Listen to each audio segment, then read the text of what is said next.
Good morning, everybody, and welcome to CSL Charlotte. We are the Mind Body Spirit Center. And the thing is, for us, is that we are here to talk to you. So listen to JT's reading today, listen to it, and you're going to gain some clarity about the power that sustains us all for yourself. Thank you, Reverend Rosedale.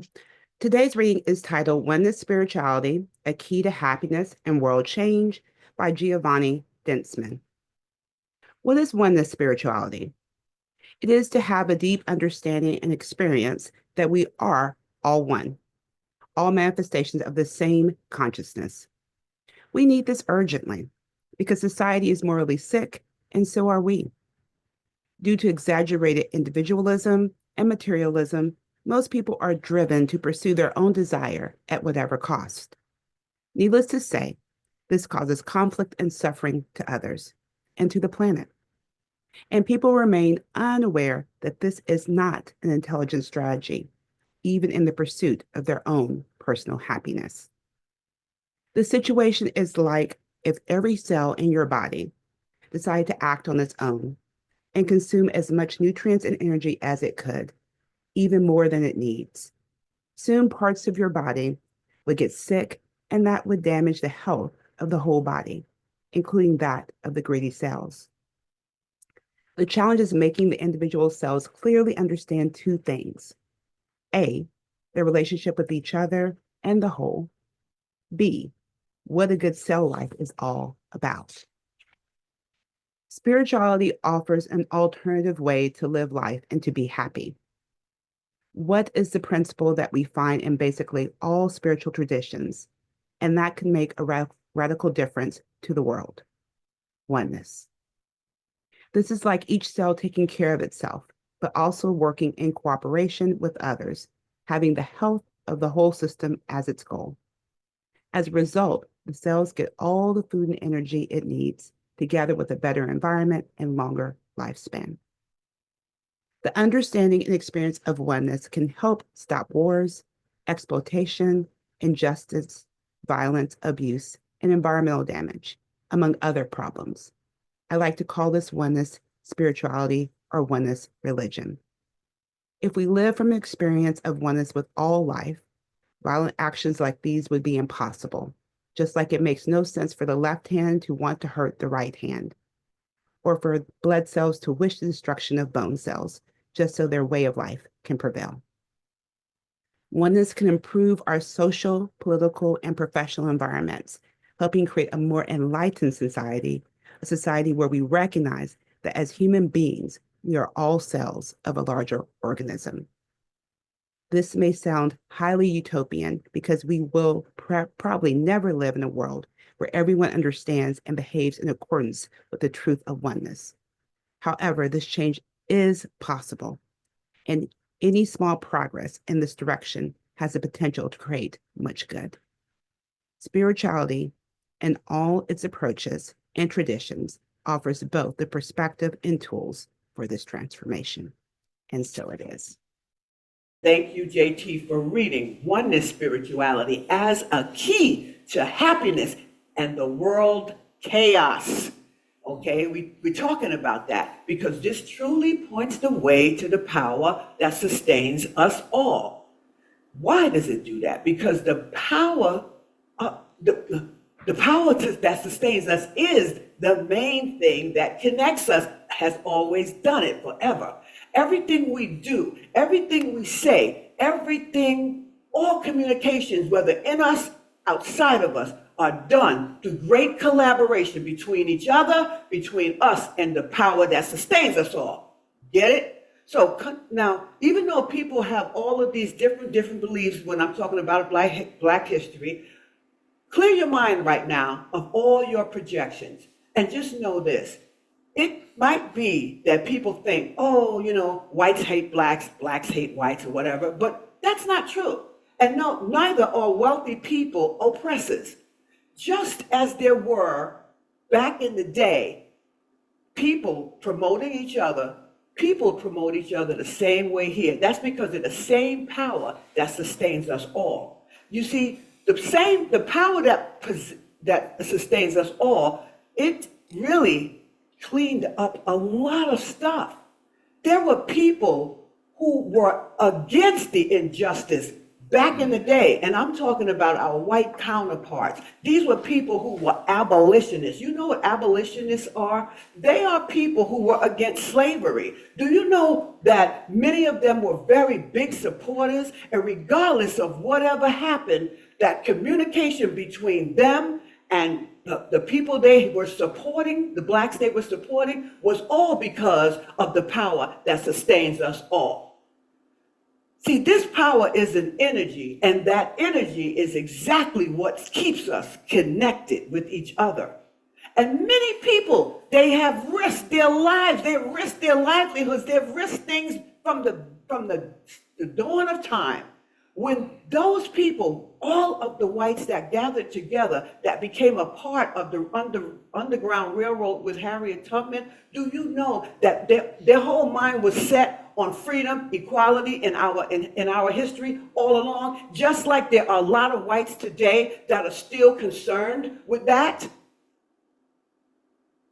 Just make it sure. I need to make that point, because this point is really so awesome to me. Because when we start to recognize the relationships we have, I have relationships with a lot of people, and the relationships I have with them, I'm happy about them. So we know that there is one truth, and this one truth I know I have observed, and I felt all these different things, and I'm sure you did. I have felt mistreated. I have felt being treated kind. I have also felt injustice. I have also felt compassion. So all of those things that you're feeling today, believe me, our ancestors have done that both ways, all people. So over the years, I've realized that no matter what I did, there was always like-minded people that connected with me. So those same people that I may have supported, maybe they didn't support me in return, but somebody supported me, other people did. So all throughout history, this is what happened. Now I want to really bring this to the light because of the Underground Railroad and Harriet Tubman. One of my cliches are recognize that there's always a savior in the bush. I say that because you never know when you're going through your struggles who is going to pop out and do something for you. And that's a cliche I have. So this is what I know about most of the people back in the day. See, I love studying this whole thing about the Black History this month because I find stories of these courageous white allies and abolitionists who worked alongside the blacks at the time. I love how they defied the norms of their time. Many of them had so many different things, but they came together and during this movement called the Underground Railroad. It's always coming more clear to me every single year when I sit down and I do my studies over it. See, Harriet Tubman, when I look at it this year, I'm saying, wow, that woman had a courageous spirit in her little body. She was a little lady.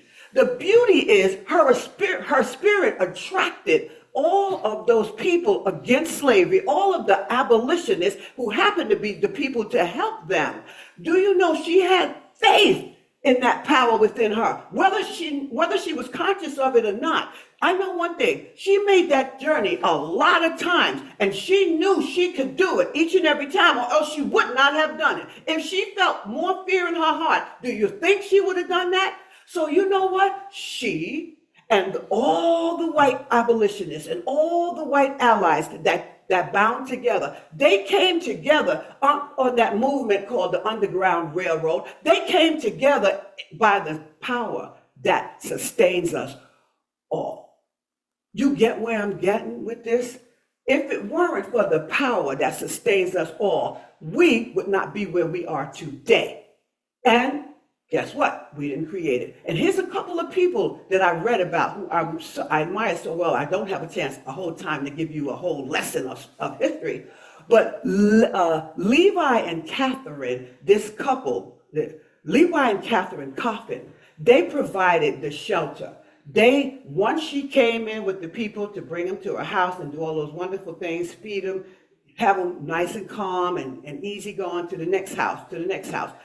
That was just, can you imagine how much, what would have happened to them had they been found out? Also, Thomas Garrett, he funded missions to get people through safe passage. Okay, there was a lot of rich people that was, see, that's why I said wealthy people were not oppressors, all of them, not all of them, that's for sure. John Brown, he gave his life for the cause. You know what he did? He led a march on anti-slavery. Yeah, they took his life, but he knew he had, the same way Martin Luther King knew he had to give up something, and that's how strongly he felt in his beliefs. See, there were many people on that whole Underground Railroad, and many of them, I must know, they weren't recorded. I do know one guy, he did so much of the recording that he could do, remembering names and locations and what they did. I just admire them for doing the things they did. And here's another thing. Their spirit, their courage, and all the things that these people did that were against slavery, that was just the most powerful thing. And it will forever, every time I reflect on Black history, it will forever, forever, forever remain etched in my mind. It's amazing. But here's the thing. There is a force. There is a love. There is a power. There is something that has been here long before we were even a mere image on this planet. Okay? It is that power that sustains us all. This power is a current energy, and it is an energy that will never go away. It can't be destroyed. And besides that, science reminds us that energy cannot be created nor destroyed because it was here before you got here, first of all. But I'll tell you this, energy just basically transforms from one thing to another, from life to the opposite side. See, JT's reading, Oneness, Spirituality as a Key to Happiness to World Chaos. What it did was it showed this example. See, the reading posted a question, and the question was, what is spirituality? Well, it answered, it's that deep understanding and experience that we are all one. We are spiritual beings having human experiences. See, the power that sustains us all promoted unity. It promoted the support among our ancestors. It is a powerful source. Energy, power. Energy, power.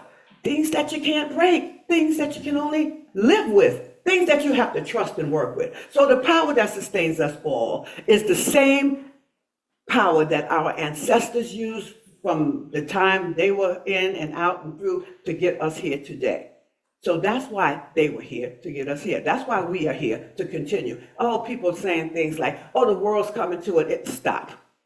We'll never do that because you can't make this world. No one is that powerful to make this world end. So stop, guys, giving your power to people outside of you. They have no power over you whatsoever. What does? That power that sustains us all is what it is. So the allies that we had that stood alongside those powerful ancestors of ours. You heard in JT's reading about the progress and all of that was made throughout the time. Well, those allies came and they helped the resilience. They gave resilience to these people that was coming through. They also, especially Harriet Tubman, the way she ran her crew. Also the unity that came together, and also they made progress. Let me tell you something. If you don't believe they made progress, look at yourself today. Are you back there? Are you here really with someone with their thumb on you, or do you just allow somebody to put their thumb on you? Think about who is in charge, you or them. And once you put them in charge, then okay, you can say they got their thumb on you, because that's not what the power that sustains us all. The power that sustains us all was totally in action throughout history. And so I honor it, I embody it. And you know what? I live with it for 24/7. And I know it works for me. So here's the thing. Spirituality provides us this alternative path to living a fulfilled and joyful life. Now, this is my question to you. Do you communicate with that spirit within you? Just remember that. Talk about power. Now, that's the depth of spirituality. See, in the African traditions, the drum is, you can hear what Timmy P said, it was more than an instrument. It was a sacred vessel. Whoa, my goodness. And you know what? It also communicates messages. And in historical history, I was even checking on that as well. It invoked our ancestors and it fueled a movement that was both physical and spiritual. You see, the power that sustains us all has always been around. And see, the drum was never, oh my God, it was never just a beat. Because let me tell you something else. Remember how I said earlier, things transform, they don't get destroyed? Well, they thought they would destroy the drum. You can't. Timmy P said, the skin's got a beat inside that once that person's playing, oh my God, it's a voice, it's a coded message, and it's a call to action. So at the time that was going on throughout the times, all the slave owners, you heard him, he said they banned the drum. But let me tell you about that drum. Even though the physical drum was taken away from them, the beat, the rhythm went on. And that's what I'm telling you about music. It can't be erased. Music can't be erased. The rhythm can't be erased, nor can history. So we need to hear more about it. And that's the beauty. Every time you get a chance, teach your history. See, the drum, it's beautiful, but again, it was that same energy that could not be created and it could not be destroyed. It became the heartbeat of all the music. You heard that. It was the spiritual music. It was the gospel music. It was jazz, blues, and rock is here now. So we got it all going on. So I'm grateful to be here to observe all of this stuff that went throughout history, because it was the seeds of our ancestors. No matter what race you are, they were your ancestors too. So you can say whatever you got to say, but at least know about our ancestors as well. So you know what? I realized this. My job is so big in this world. It is to amplify the world to everyone so that everybody can see their own greatness and they can also see it in each other. So here's my question, just for the sake of inclusivity. What do you know about your history so you can train your spiritual mind? Because I got mine, and I have a lot of confidence because of my history. So you might want to get yours too. But here's another question. Then what are you learning in your history so that you can use it to build upon your spiritual connection? Really take that time to get into your own history. So with that being said, the power that sustains us all is open to all people. It's ready to recognize it. But if people aren't ready to recognize it, I have to back off, but I'm telling you, the power that sustains us all was here from the beginning and will always be here. You can't get rid of it. So this country, this world will never die. So just remember that. So just recognize that rhythm, history, and progress. These three things were a big part of Black history. And most inspirational music carries with them, before I get to that next song, they carry affirmations, okay? So the songs of our ancestors were their prayers, their dreams, and they used them to they spoke their words in different terms, over the centuries, dialects change. Trust that. So centuries ago, our ancestors sang affirmations, but their affirmations were rooted in hope. They were declaring peace and justice for us, for the future. So when they spoke then and they said, I'm hoping that's fine because they got us here. Okay, that got us here. The power that sustains us all got everybody to the next level and will continue because we pray as well. And so when they prayed and they manifest something, it was what they manifested. But this next song is going to reflect just how truth in different dialects, it doesn't matter how it's spoken. But if you're open to other people and to really understand this next song, then you'll understand that our ancestors' affirmation was futuristic, But yet they paved the way for each and every one of us. And guess what? Now we truly live in freedom. Now you can think you're not free, but that's your deal. That's not mine. So so here's the thing. I want you to recognize this. Today it was all about the power that sustains us all. So when you think about the power that sustains us all, know how powerful you are. See, because when you listen to the song Powerful, you're going to know how powerful you are. Listen and accept. A lot of times people look at music and say, well, I don't understand. Open your heart and hear about the power. Because what did JT's reading say? That power has been transforming my cells for over many years, from sad days to happy days, from sad days, but it's transforming the power in throughout my cells.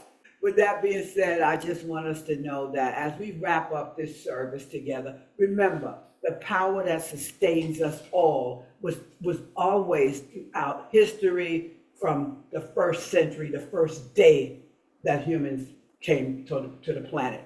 The energy was already here. Don't let anybody twist you that they are given anything, any power over you. Think about history, spirituality, and rhythm all week and reflect on the power that sustains us all. And with that, just like our ancestors used that power in history, we still have the power that sustains us all today. So with that, you too can use that power from this week forward. Now remember, the universe is always supporting you on your journey. Just until we meet again, keep reflecting on how great it feels to be powerful and to work in the power that sustains us all.